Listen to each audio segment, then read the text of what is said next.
Hello everyone, welcome to GS education classes. My name is Geeta. उम्मीद करती हूँ कि आप लोग अच्छे होंगे और अपनी पढ़ाई जो है एक सही डायरेक्शन में कर रहे होंगे। आज डिस्कस करेंगे सी टेट का मोस्ट इंपॉर्टेंट टॉपिक, जीन पियाजे का संज्ञानात्मक विकास का सिद्धांत। जीन पियाजे का जो संज्ञानात्मक विकास का सिद्धांत है, आप लोगों को बता दूँ, पूरे सी टेट में, केवल ये सीडीपी में नहीं बल्कि पूरे सी टेट में, चाहे आपका पेपर 1 हो या पेपर 2 हो, दोनों में ही मिला के कम से कम ये 4 से जो है 5 मार्क्स का क्वेश्चन जो है देखने को मिलता है। केवल सीडीपी में नहीं आता बल्कि ये जो है लैंग्वेज के पेपर में भी देखने को मिलेगा। आपके जो सब्जेक्टिव पेपर है, मतलब जो अगर एसएसटी है या साइंस है, ईवीएस हो गया, मैथ्स हो गया, इनमें भी देखने को मिलेंगे। तो पूरे 4 से 5 मार्क्स का क्वेश्चन आता है। तो आप लोगों को पता चली गया कि कितना इंपॉर्टेंट टॉपिक है। इसको इतने अच्छे से हम करेंगे, कैसे भी क्वेश्चन पूछे आप लोग जो है वो अच्छे से कर लें। तो मैं कॉन्सेप्ट प्लस एमसीक्यू, और जो एमसीक्यू लिया है ये ऑनलाइन पेपर पर आधारित है। जो ऑनलाइन पेपर हुआ था उसी से जो है मैंने क्वेश्चंस उठाए, क्योंकि क्वेश्चन का जो लेवल है थोड़ा अप आ रहा है। तो उन सब चीज़ों को लेकर जो है मैं समझाते हुए चलूँगी कि मेरी यही कोशिश रहेगी कि आप लोगों का जो क्वेश्चन आए तो वो अब गलत ना हो। तो अगर चैनल पे नए हैं तो चैनल को सब्सक्राइब कर लीजिए, ताकि आने वाली वीडियो की नोटिफिकेशन आपको टाइम पर मिल सके, अगर आप इस तरीके से प्रैक्टिस करना चाहते हैं तो। क्योंकि मैं यहाँ पे डेली जो है ऑनलाइन पेपर की जो है डेली 1 से 2 क्लासेस लेती हूँ प्रैक्टिस की, प्लस कॉन्सेप्ट भी हम लोग करते हैं। तो अगर बेसिक से सी टेट की तैयारी करना है तो आप जो है जुड़ सकते हैं। तो चलिए आप लोगों को अब जो है हम लोग स्टार्ट करते हैं। और ये आप लोगों को बता दूँ, ये सी टेट में ही नहीं बल्कि यूपी टेट में भी हो ये टॉपिक आता है, और कोई भी टीचिंग एग्जाम हो उसमें ये टॉपिक आता ही आता है। तो चलिए बिना टाइम वेस्ट किए हम स्टार्ट करते हैं। 1 मिनट। हाँ, तो जीन पियाजे, सबसे पहली बात तो आप ये समझ लीजिए कि जो जीन पियाजे ने सिद्धांत दिया था वो कौन सा था? संज्ञानात्मक विकास का सिद्धांत। ठीक है, इनको जो है विकासात्मक मनोविज्ञान का जनक कहा जाता है। किसे? जीन पियाजे को। जीन पियाजे को जो है जो विकासात्मक मनोविज्ञान का क्या कहा जाता है? जनक। क्योंकि संज्ञानात्मक विकास हमारे संज्ञान से संबंधित है, ठीक है, हमारे माइंड से संबंधित है, हमारे दिमाग से संबंधित है, इसलिए इसे बौद्धिक विकास का सिद्धांत भी कहते हैं। अब इन्होंने एक बहुत ही अच्छी बात कही है और एक बड़ी बात कही है कि बच्चा जो है ज्ञान का निर्माण कर सकता है। देखिए, इन्होंने कहा है कि जीन पियाजे ने, क्योंकि इन्होंने अपने खुद के बच्चों पर रिसर्च किए थे, 4 बच्चों पर रिसर्च किया था, तो इन्होंने बोला कि बच्चा अपने ज्ञान का निर्माण खुद कर सकता है। कहने का मतलब है कि बच्चे को जो है आप केवल क्या प्रोवाइड करवाइए? अवसर दीजिए, बच्चे को जो है वैसा वातावरण दीजिए, अवसर दीजिए कि वो बोले। ठीक है, वो अगर कुछ कर रहा है तो उसे करने दीजिए, उसको अपने ज्ञान का निर्माण खुद करने दीजिए, क्योंकि बच्चा कर सकता है। ठीक है, उन्होंने बताया कि बच्चे नन्हे वैज्ञानिक होते हैं। आपने देखा होगा कि बच्चा, जो छोटा बच्चा होता है, कोई सामान लेता है तो उसको खोलता है, उसको बनाता है। कहने का मतलब है कि बच्चा जो है एक लिटिल साइंटिस्ट, उन्होंने बोला है कि बच्चा एक छोटा जो है नन्हा वैज्ञानिक होता है। कई बार क्वेश्चन आता है कि नन्हा वैज्ञानिक किसने कहा है, किस मनोवैज्ञानिक ने? तो वो है जीन पियाजे। बच्चे अपने ज्ञान का निर्माण स्वयं कर सकते हैं, ये कौन कहता है? जीन पियाजे। यह ज्ञान के सक्रिय निर्माता होते हैं। अगर आप उन्हें अवसर प्रदान करें, उनको वैसा परिवेश दें, तो आप देखेंगे कि बच्चा जो है ज्ञान का सक्रिय निर्माता होता है। वो चीज़ों के लिए जो है बहुत ज़्यादा इन्वॉल्व होता है, वो चीज़ों से खुद न खुद कुछ करना चाहता है। कहने का मतलब होता है ज्ञान के सक्रिय निर्माता। उन्होंने इस तरीके से कहा है, कहते हैं कि अगर बच्चा चारपाई पर बैठा है, चारपाई से गिरता है, तो उसे आप तुरंत ही मत वो कीजिए, पहले उसे ऑब्जर्व करने दीजिए। बच्चा अगर गिरता है तो उसे गिरने दीजिए। अगली बार जो है वो खुद अपने उसके एक्सपीरियंस से जो है वो सीखेगा। तो वो अपने ज्ञान का सक्रिय निर्माता है। ठीक है, तो जीन पियाजे जो है ये कहते हैं। चलिए अब नेक्स्ट आगे देखते हैं। हाँ, अब एक चीज़ देखिए, क्वेश्चन आता कैसे है? जो चीज़ मैंने बोला है उसी तरीके से बच्चे दुनिया को लेकर अपनी समझ को सक्रिय रूप से निर्मित करते हैं। कई बार कई पेरेंट्स होते हैं, बच्चे को कहते हैं आपने तो खुद जो है किसी को बड़े को गाली दे रहे हैं, लेकिन आप बच्चे को बोलोगे कि नहीं गाली मत दो, तो बच्चा क्या देखा अपने इन्वायरमेंट से? अरे नहीं, गाली तो मम्मी-पापा दे रहे हैं और हमें बोल रहे हैं कि नहीं देना है, तो इसका क्या मतलब हुआ? ठीक है, तो बच्चा जो है देख कर सीखेगा, आपने क्या समझाया वो नहीं। तो यही बच्चा जो है दुनिया को लेकर अपनी समझ को सक्रिय रूप से निर्मित करते हैं। तो अगर आप सही होंगे तो बच्चा जो है खुद अपने आप जो है अच्छा सीखता चला जाएगा। तो उससे एक अच्छा परिवेश देना है। कहने का मतलब है वो अपने ज्ञान का निर्माण स्वयं कर लेगा, आप उसे ज्ञानी मत बनाइए। वो खुद देखकर जो है ज्ञान का निर्माण करेगा। ऐसा जो है जीन पियाजे कहते हैं, मैं नहीं कह रही हूँ, जीन पियाजे। ठीक है, तो ये किसने कहा है बच्चे दुनिया को लेकर अपनी समझ को सक्रिय रूप से निर्मित करते हैं? वो है जीन पियाजे। ठीक है, नेक्स्ट क्वेश्चन देखते हैं। संज्ञानात्मक विकास की जो उन्होंने अवस्थाएं बताई हैं, मतलब बौद्धिक विकास की उन्होंने 4 अवस्थाएं बताई हैं। सबसे पहले जो अवस्था उन्होंने बताई है वो है इंद्रिय जनित गामक अवस्था। आप लोगों को बता दूं, इंद्रिय जनित गामक अवस्था जो है ये जन्म से 2 वर्षीय अवस्था होती है। और आप लोगों को याद रखना है, 0 से कहें या जन्म से कहें, जन्म से 2 वर्ष, और ये आप लोगों को पता होना चाहिए, ठीक है। तो जन्म से 2 वर्ष इंद्रिय जनित गामक अवस्था। और इस अवस्था को और कौन कौन सा नाम दिया जाता है, क्योंकि कई बार पूछ दिया जाता है और आप लोगों को पता होना चाहिए। इंग्लिश में तो सेंसरी मोटर स्किल बस बोला जाता है, लेकिन हिंदी में कई नाम है। संवेदी, ठीक है, क्या है, संवेदी जनित अवस्था, याद रखना, संवेदी जनित अवस्था भी इसी को बोला जाता है, कई बार क्वेश्चन पूछा गया है, ठीक है। संवेदी प्रेरक अवस्था बोला जाता है, क्या, प्रेरक अवस्था। एक और नाम दिया जाता है संवेदी चालक अवस्था, क्या बोला जाता है, संवेदी चालक। तो ये तीनों नाम जो है, ये चारों नाम किसके हैं, चालक अवस्था। तो ये चारों नाम जो है किसके हैं, इंद्रिय जनित गामक। और ये चारों अवस्था जो है जन्म से 2 वर्ष की अवस्था होती है, ये आप लोगों को पता होना चाहिए। अब इनमें से कोई सा भी दे तो आप लोगों को जो है भूलना नहीं है। अब यहाँ पे देखो, इंद्रिय जनित मतलब इंद्रियों की बात कर रहे हैं, आँख, कान, नाक। कहने का मतलब है, जीन पियाजे क्या कहते हैं कि इंद्रियों के प्रयोग से जो है बच्चा क्या करता है, सीखता है, ठीक है। इंद्रिय जनित उन्होंने कहा है कि इंद्रियों के प्रयोग से, इंद्रियों का प्रयोग कहने का मतलब है आँख हुआ, कान हुआ। बच्चा अपने आँखों से जो देख रहा है, जो ऑब्जर्व कर रहा है, उससे सीखेगा। कान जो सुन रहा है, नाक जो स्मेल कर रहा है, टंग से जो वो जो है स्वाद ले रहा है। इन सब चीज़ों का प्रयोग करके जो है हर चीज़ के बारे में अपनी समझ विकसित करता है इंद्रियों के प्रयोग के द्वारा, ठीक है। लक्ष्य निर्देशित व्यवहार का मतलब क्या है, लक्ष्य निर्देशित व्यवहार से समझिए, देखिए आप लोगों ने देखा होगा जो 2 वर्ष से छोटे बच्चे होते हैं, 2 साल से, उन्होंने क्या, अगर स्विच को टच कर रहे हैं, बंद कर रहे हैं, खोल रहे हैं, तो बार बार जो है उसको वो क्या करेंगे, ऑन करेंगे, ऑफ करेंगे, ऑन करेंगे, ऑफ करेंगे। तो इसका जो व्यवहार होता है वो लक्ष्य निर्देशित व्यवहार होता है। उसके आगे पीछे वो कुछ नहीं सोच समझ सकता, बस वो क्या करता है, उसको वो करने में अच्छा लग रहा है, ठीक है। अनुकरण करना, अनुकरण करना मतलब कि बच्चा जो है इसमें नकल करता है, ठीक है। तो इसके अंदर जैसे आप जो है बच्चे के सामने मुंह बना रहे हैं, वो भी मुंह बनाएगा, आप हंस रहे हैं तो वो भी स्माइल करता है। तो बच्चा क्या कर रहा है, अनुकरण करके सीख रहा है, बच्चों जो है देखकर सीख रहा है। वस्तु अस्थायित्व, आप स्टार्टिंग में देखेंगे तो वस्तु अस्थायित्व जो ऑब्जेक्ट परमानेंस है, इसमें जो है उसका अभाव पाया जाता है। लेकिन जैसे जैसे जो है वो 18 से 24 महीने में जाता है, तो 18 से 24 मंथ में जो है, 18 से 24 मंथ में तो क्या होता है, बच्चे में वस्तु अस्थायित्व का जो गुण होता है वो विकसित हो जाता है। आपने देखा होगा कई बार छोटे बच्चों को कि अगर कोई खिलौना है, आप उसको बोलते हैं कि नहीं पिजन ले गई, और पीछे छिपा लेते हैं, तो वो जो है क्या करता है, उसको समझ में नहीं आता, वो बार बार पीछे जाकर जो है देखता है कि हाँ, मतलब उसे क्या है, उसको वो चीज़ समझ में, तो वो जाके पीछे जो है जाके नहीं देखता है, वो जो है समझता है कि सच में ले गई, ठीक है। वस्तु अस्थायित्व का मतलब है कि बच्चा जो है, अगर आप उसको पीछे छिपा के बोलते हैं ये जानवर लेकर गया, तो वो मान लेता है। लेकिन जैसे जैसे 18 से 24 माह में पहुंचता है तो वस्तु अस्थायित्व का गुण विकसित हो जाता है। अगर आप पीछे छिपाते हैं तो बच्चा जाके पीछे देखता है, अरे सच बोल रहे हैं, मतलब ये जो चीज़ है उसके अंदर विकसित हो जाती है। तो वस्तु अस्थायित्व का गुण जो है विकसित हो जाता है जन्म से 2 वर्ष के एज में ही, ठीक है। आगे देखते हैं। उम्मीद करती हूँ कि चीज़ें अच्छे से क्लियर हो रही होंगी। मैं बहुत कोशिश कर रही हूँ कि अच्छे से, क्योंकि इससे रिलेटेड क्वेश्चन भी करेंगे, तब आप लोगों को पता चलेगा कि क्या है, ठीक है। अब दूसरी अवस्था जो है पूर्व संक्रियात्मक अवस्था।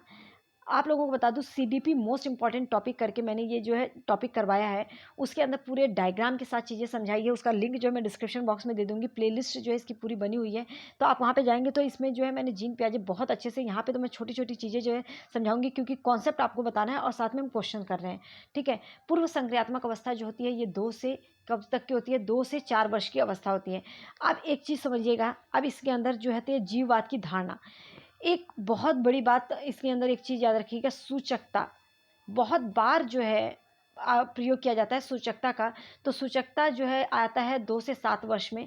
सूचकता का कहने का मतलब है जब बच्चा जो है अपना चिंतन जो होता है, बच्चा चिंतन या कोई भी चीज़ के लिए जो है चिंतन करता है, या कोई चीज़ उसे बताना होता है, ठीक है। तो वो क्या करता है, वो संकेत का प्रयोग करता है, किसका, संकेत का प्रयोग करता है, वो प्रतीक चिन्हों का प्रयोग करता है, प्रतीक चिन्ह, ठीक है। मतलब वो अपनी बात कहने के लिए या कोई भी चीज़ सोचने के लिए बच्चा किसका प्रयोग करता है, संकेत प्रतीक चिन्हों का जो है प्रयोग करता है, उसे कहते हैं सूचकता।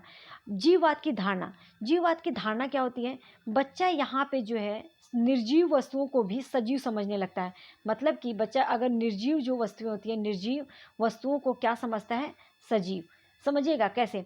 अगर जैसे कि आप बोलते हैं कि आपके जैसे बच्चे के पास एक डॉल है, तो ठीक है, अब वो देखता है कि बच्चा देख रहा है कि मम्मी-पापा जो हैं, कोई बच्चा है, उसको चोट लग जाती है, तो उसके साथ वो कैसा बिहेव करते हैं। तो अगर उसके डॉल को जो चोट लग जाती है, अगर 2 से 7 वर्ष का बच्चा है, उसके डॉल को चोट लगे, उसको 7 वर्ष से नीचे-नीचे, ठीक है? जैसे-जैसे वो आगे बढ़ता जाएगा, 7 वर्ष के करीब पहुँचता जाएगा, तो ये जो चीज़ है उसके अंदर जो है, ये जो है लुप्त होती जाएगी, मतलब विकसित होती जाएगी।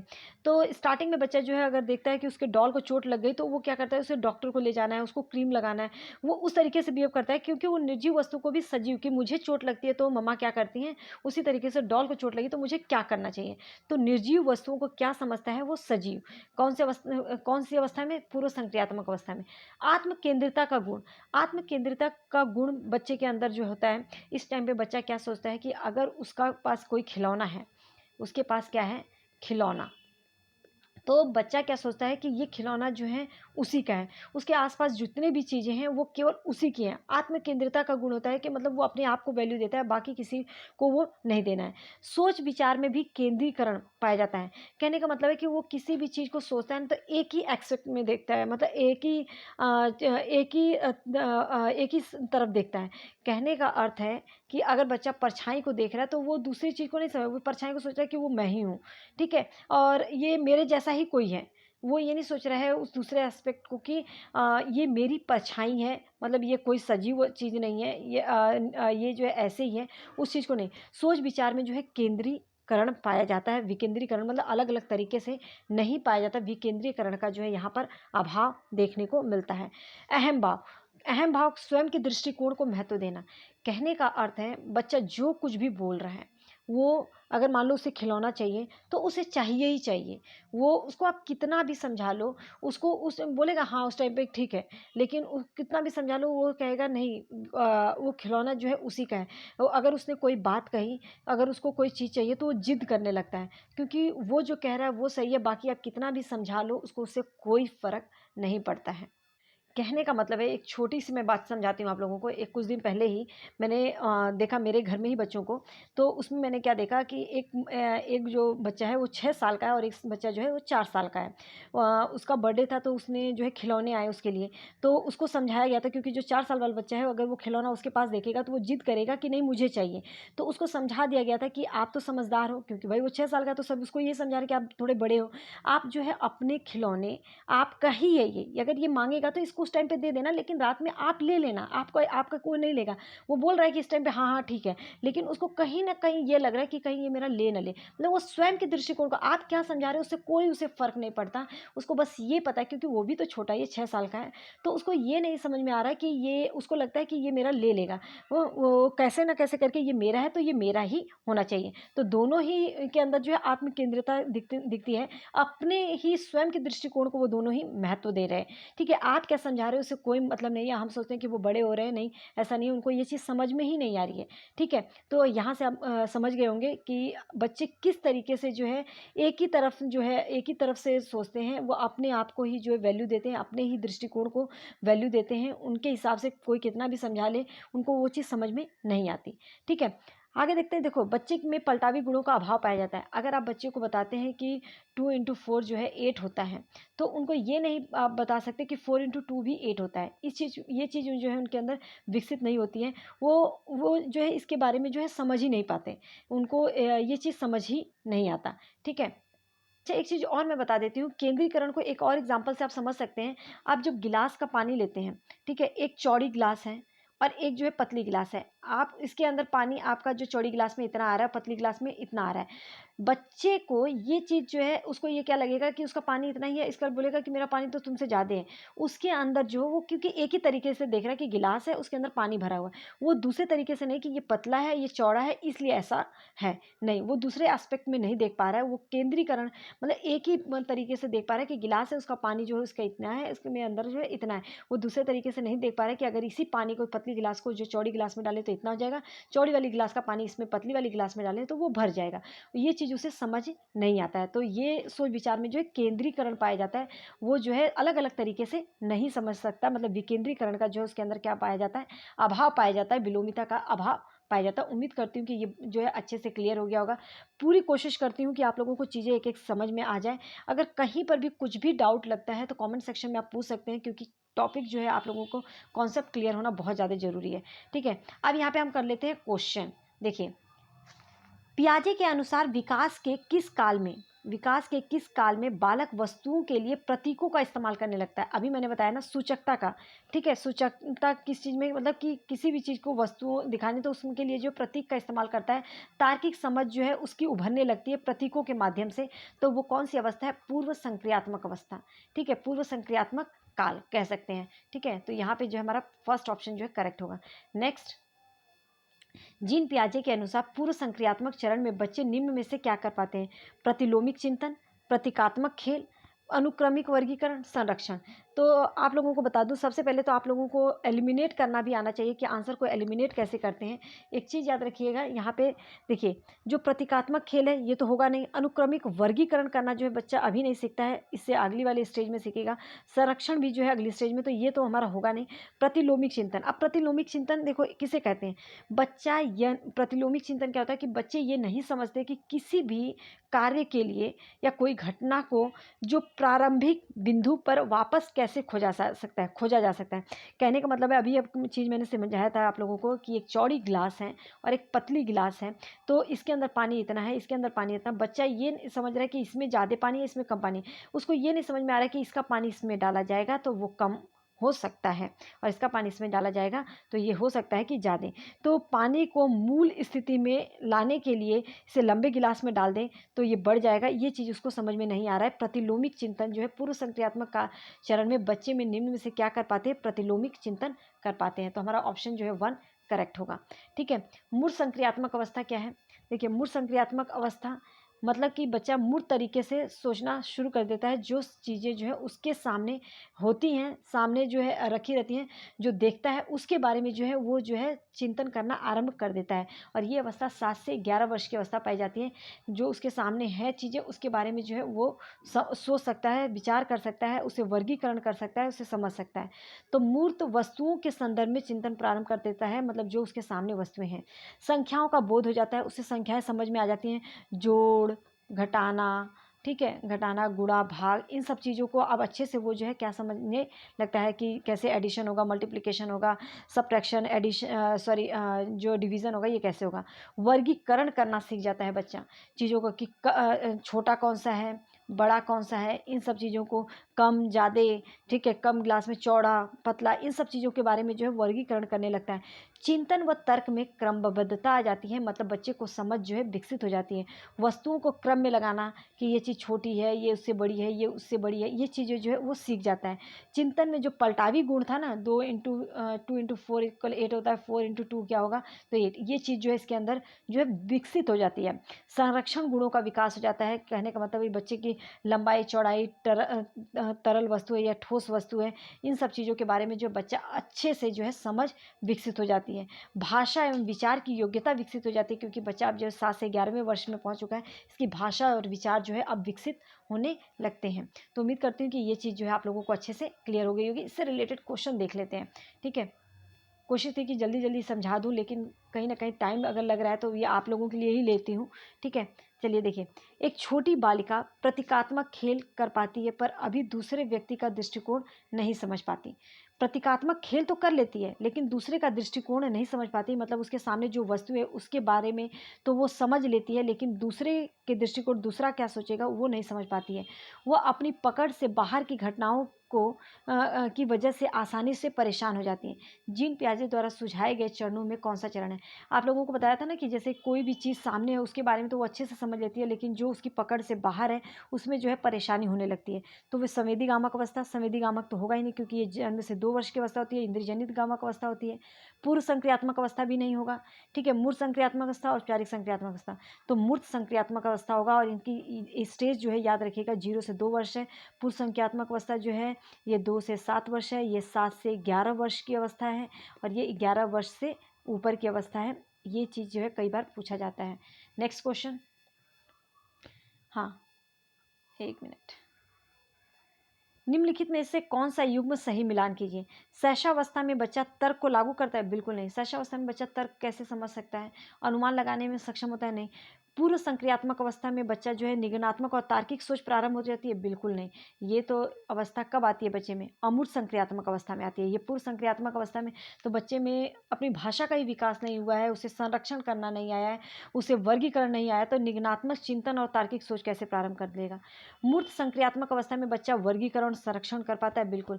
जो मूर्त संक्रियात्मक अवस्था आप लोगों को पता ही है, 7 से 11 वर्ष की अवस्था है, और इस अवस्था में बच्चा जो है भाषा का विकास हो जाता है, चीज़ों को वर्गीकरण, छोटा बड़ा कम ज़्यादा इन सब चीज़ों को समझ में आ जाता है, लंबाई चौड़ाई जो है इन सब चीज़ों को आप समझने लगता है।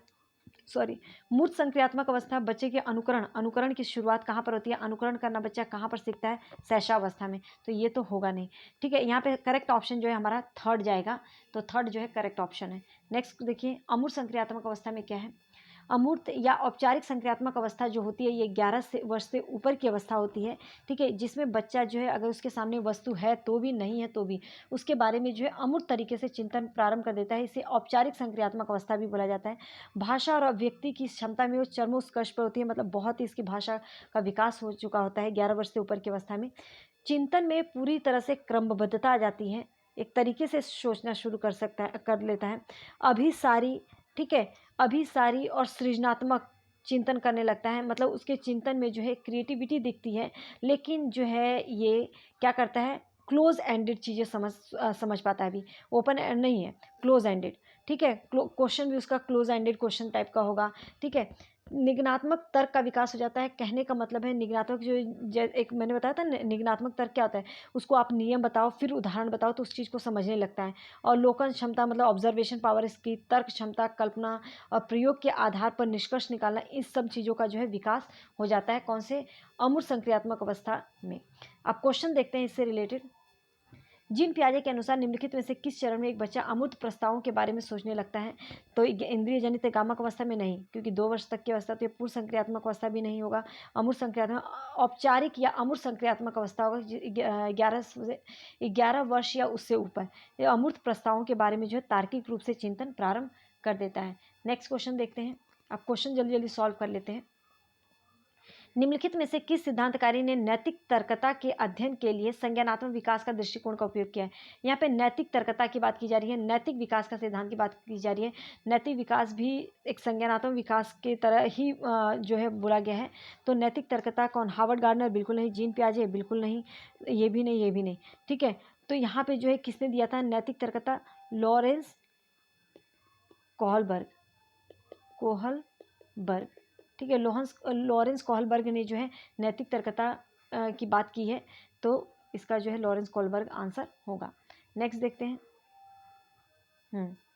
पूर्व संक्रियात्मक अवस्था में कौन सी संज्ञानात्मक क्षमता पाई जाती है? पूर्व संक्रियात्मक, अमूर्त सोच? बिल्कुल नहीं, क्योंकि पूर्व संक्रियात्मक अवस्था जो होती है 2 से 7 वर्ष की अवस्था होती है।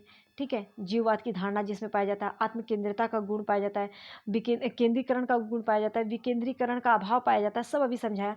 लक्ष्य निर्देशित व्यवहार करने की क्षमता, दूसरे के नजरिया लेने की क्षमता तो समझ नहीं पाता। परिकल्पना और निगमनात्मक सोच भी नहीं आता, क्योंकि अमूर्त का है। ठीक है, लक्ष्य निर्देशित व्यवहार कह सकते हैं। वैसे तो लक्ष्य निर्देशित व्यवहार बच्चा जो है संवेदी गामक अवस्था में करता है, मतलब इंद्रिय जनित गामक अवस्था में करता है, लेकिन यहाँ पे ऑप्शन के अकॉर्डिंग जो है पूर्व संक्रियात्मक अवस्था, क्योंकि ये भी 2 से 7 वर्ष तक की अवस्था होती है, तो इसे यहाँ पे कह सकते हैं कि 2 वर्ष की अवस्था में बच्चा जो है लक्ष्य निर्देशित व्यवहार करता है, जैसे स्विच को छूना। ठीक है, नेक्स्ट क्वेश्चन। पियाजे के अनुसार एक शिक्षिका का डैश और डैश होना जरूरी है।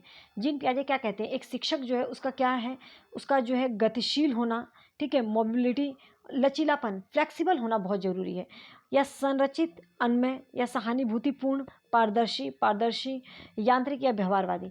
तो जीन पियाजे कहते हैं कि एक अगर शिक्षिका है उसका गतिशील होना और फ्लेक्सिबल होना बहुत ज़्यादा ज़रूरी है हर बच्चे के अकॉर्डिंग, क्योंकि बच्चा जो है अलग अलग होते हैं, उनका जो है बच्चों में जो है उनके जो व्यक्तित्व है सब में डिफरेंसेस पाए जाते हैं। तो उसके लिए जो है टीचर में जो है एक फ्लेक्सिबिलिटी होनी चाहिए, बच्चे के अनुसार जो उसे डील करना आना चाहिए, गतिशील और लचीलापन होना जरूरी है। Next question. पियाजे के संज्ञानात्मक विकास के सिद्धांत के अनुसार स्वयं और पर्यावरण के बीच संतुलन की खोज की प्रक्रिया क्या कहलाती है? देखो, स्वयं और पर्यावरण के बीच संतुलन स्थापित करना, यहाँ पे आपका सामीकरण, संगठन, समावेशन, समायोजन। देखिए मैंने एकोमोडेशन क्या होता है, एसिमिलेशन क्या होता है, एडेप्टेशन क्या होता है, इस पर एक वीडियो बना रखी है, अगर उसको समझ लेंगे तो ये क्वेश्चन कर लेंगे। वैसे मैं एक बार और बताऊंगी जिससे कि इन शॉर्ट में 2 मिनट में आप लोगों को समझा लूँ कि क्योंकि इससे बार बार क्वेश्चन आता ही आता है। वैसे स्वयं और पर्यावरण के बीच में अगर हम जब संतुलन स्थापित कर लेते हैं तो वो इक्विलिब्रियम कहलाता है, सामीकरण कहलाता है। तो ऑप्शन जो है हमारा 1 करेक्ट होगा।